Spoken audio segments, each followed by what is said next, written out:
రాష్ట్రాన్ని ఆడుకున్నారనుకోండి ఓ లెక్క ఉంటుంది. ఆ ఉద్దేశంతో డెసిషన్ తీసుకోవాల్సింది వాళ్ళు. మనం ఒక్కడమే మాట్లాడుకుంటే ఇప్పుడు ఎట్లా ఉంటుందంటే జగన్కి పెద్ద దెబ్బ ఏమైంది, అన్నీ ఇళ్ళే గెలిచారు అప్పటి నుంచి.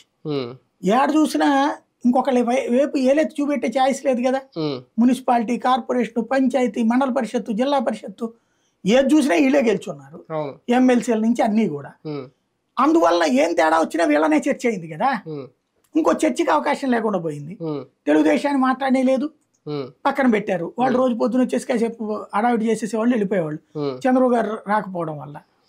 దానివల్ల ఏమైపోయింది, అక్కడ ప్రయోజనం లేకుండా పోయింది. ఇప్పుడు అదే రూటు వీళ్ళు ఆలోచిస్తున్నది. ఎందుకు మాట్లాడిన మనల్ని మాట్లాడనే లేదు కదా అన్నట్టు. కాబట్టి ఇప్పుడు ప్రతిపక్ష పాత్ర ఇస్తే ఏమవుతుందంటే వాళ్ళకి సర్టెన్ టైం ఇవ్వాలి. ప్రతి చర్చ ప్రతిపక్షంతోనే ప్రారంభం అవుతుంది.